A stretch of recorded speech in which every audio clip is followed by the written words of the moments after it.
Hi, everybody.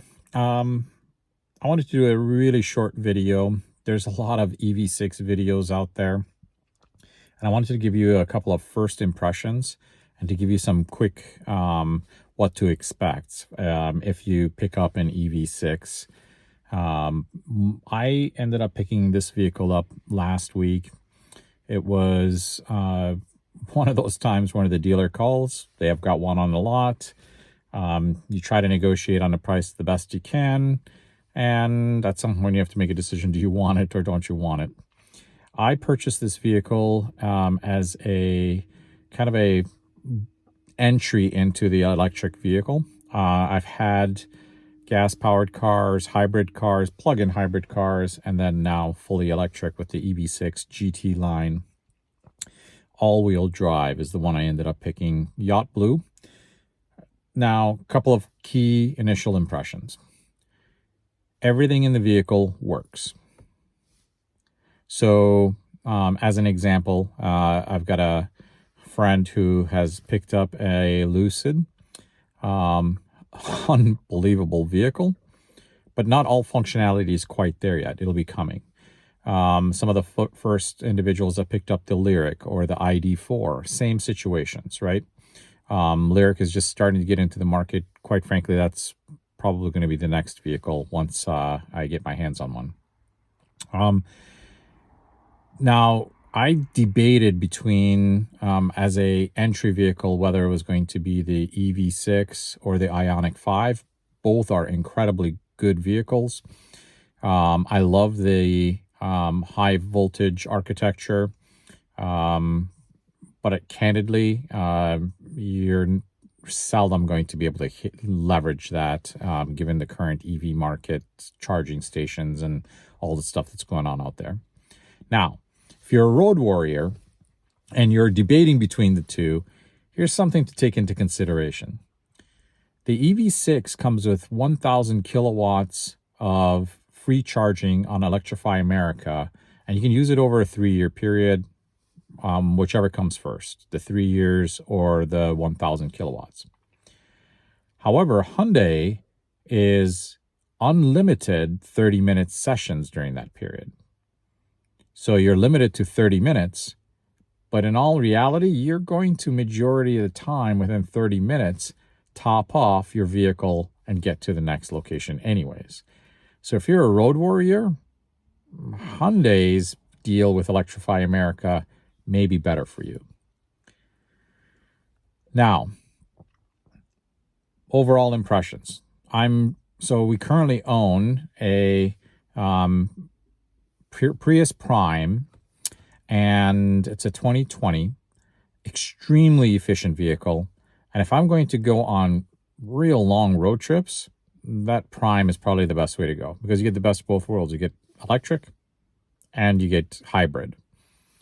And for many of you who are debating on whether electric is really the way to go, maybe that's an entry for you, looking for a plug-in hybrid where you get the best of both worlds. Now, going back to the EV6.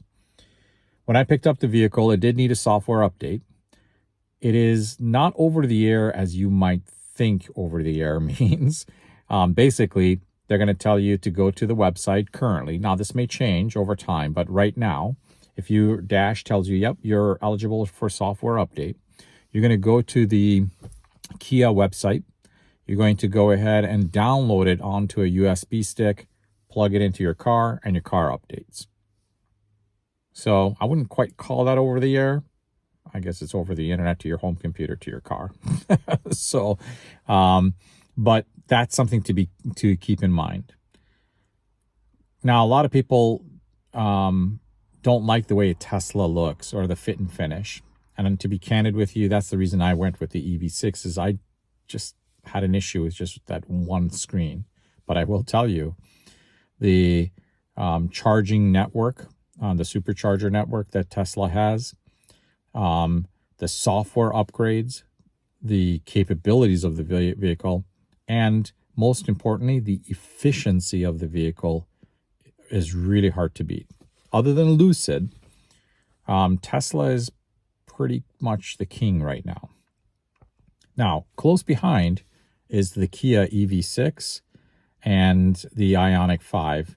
And then the ID4 Pro is right up there as well. So, I mean, you just gotta, there's going to be pros and cons. Now, I'll give you an example. The range of the EV6 real world testing, some have seen it anywhere between 250 to 280 miles in the all-wheel drive GT-Line version, doing about 65 to 70 miles an hour on the highway. That's coming out of a 77 kilowatt battery. GM's new Lyriq that's coming out, that one is going to be about the same range is what they're expecting in the all-wheel drive. However, it's got a 100 kilowatt battery. Now you may say, well, it doesn't matter, it's the same range. But you have to do the math, and I sat down and actually did the math. Remember that if you're on the road, you're having to charge a bigger battery to get the same amount of range.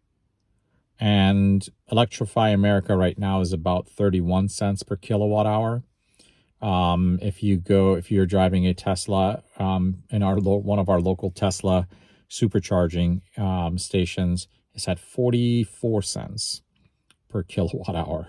So the more efficient your vehicle is, the better, of course, the lower the cost for long road trips. Now, if you're not driving on the road all the time, you're good. The most efficient is charging it at home, where you're probably paying about 13 cents per kilowatt hour, depending on where you live, what state you're in, and everything else like this. I believe national average is about 13 cents per kilowatt hour. And then off-peak, on-peak, you know your situation better than anybody else. Take that into consideration when you're doing the math and when you're trying to decide whether it makes sense or not. Basically, you're buying a very fully functioning vehicle with a lot of power. And in order for you to really enjoy it, make sure that it fits within your budget and you've thought about all those other elements across the board as well. Another piece I would actually add too is, as you're making your consideration, when we talk about the systems being upgraded over the air for Kia, Hyundai, most of the OEs, we're talking about the infotainment system. You're not going to really, the hardware is the hardware that's already in the vehicle, and you're not going to see significant leaps or bounds with the rest of your vehicle, unlike a Tesla, unlike a Lucid, and potentially some of the GM vehicles that are coming out. So you'll see refinements that might happen over time, but basically the car is the car, from a Kia perspective or anything else like this. I will tell you, having driven the Super Cruise, having driven the Tesla version of autonomous driving, having driven the Kias, the Fords, I like the Kia. It functions very well. You have to decide on what you like from a vehicle perspective and what it does. So, for example, for Kia, you need to have your hand on the steering wheel. For GM Super Cruise, you need to be looking at the road.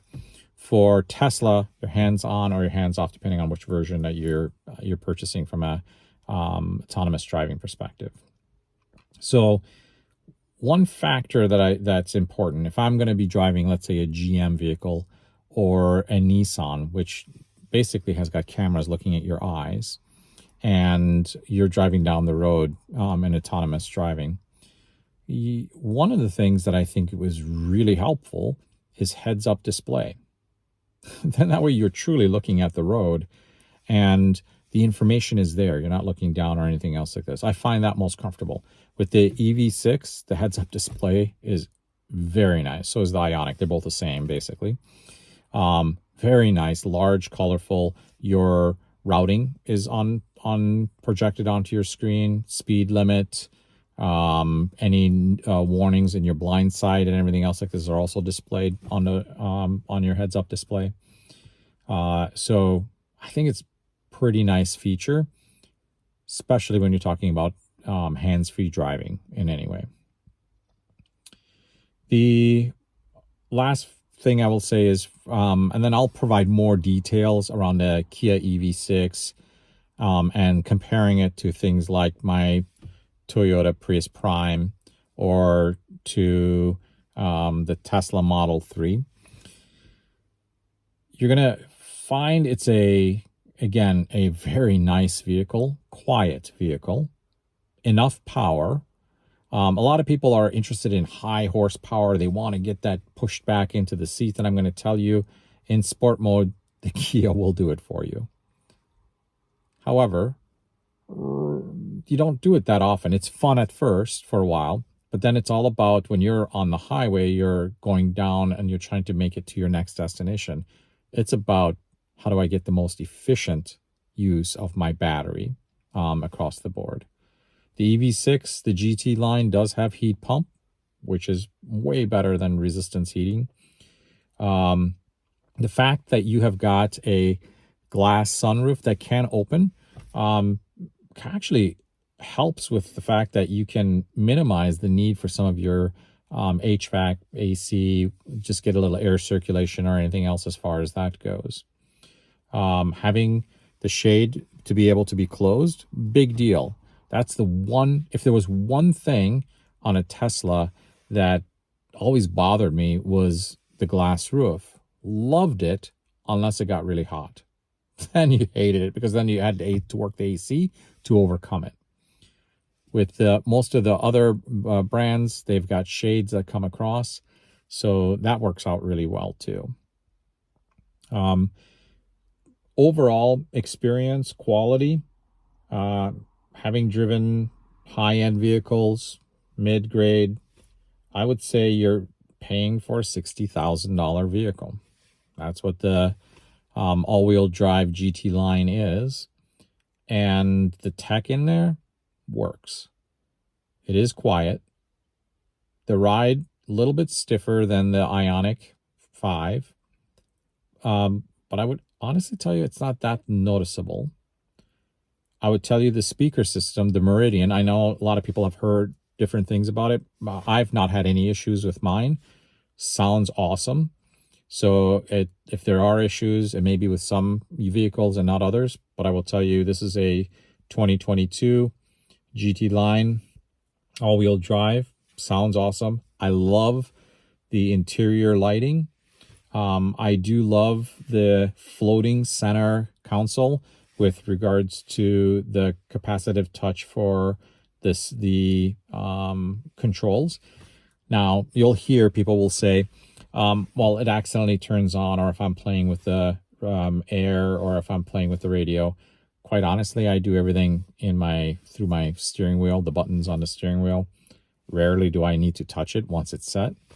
So yes, I'll agree to some degree that, yeah, it would have been nice if they were real buttons, and you don't turn them on accidentally. But quite honestly, I don't reach there that often anyways. So I'm not having the issues that some of the other folks might be having. The display is crystal clear. It's just a nice vehicle. As you think about making your purchase, a lot of debate on whether you're going to pay over MSRP.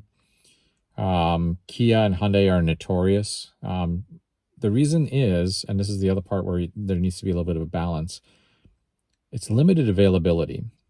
And if you honestly talk to a lot of the dealerships, they're not sure when the next vehicles are going to come in. So until availability becomes more out there, you're going to end up paying more for the vehicle. I think ultimately you have to decide whether you can afford it and whether it adds value for you or not. As I shared with you, I'm planning on keeping this vehicle for about a year. That's when I believe my 23 Lyriq will be delivered. At that time, I'm going to switch over to the Cadillac.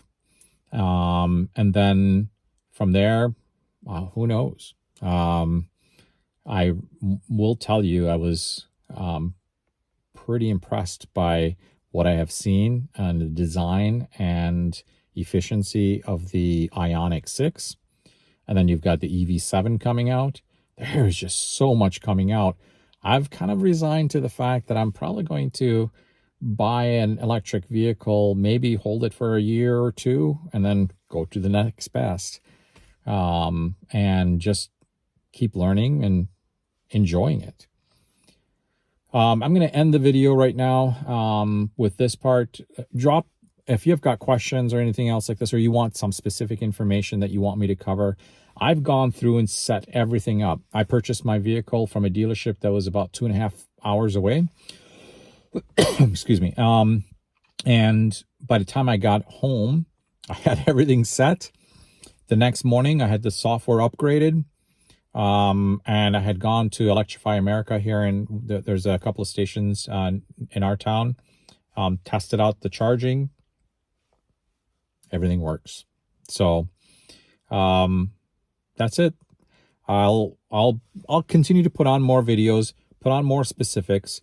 There are little nuances that I think it's really important that's not covered in some of the videos that I quickly have learned. But would I recommend the EV6? Absolutely. If you're looking for a vehicle, an alternative to Tesla, the EV6 is a fair alternative and priced pretty competitively. Whether you need the all-wheel drive or not, I'm a fan of all-wheel drive. We travel to Minnesota quite often, and it isn't just about snow. It's also about rain, sand, dust, mud, grass. Any loose surface, the all-wheel drive is far more stable than just simply the rear-wheel drive. Now, I would have to debate just a little bit more if it was front-wheel drive, like GM does, but I have a tendency to lean towards all-wheel drive in my vehicles. All right, everybody. Thank you for taking the time. More to come.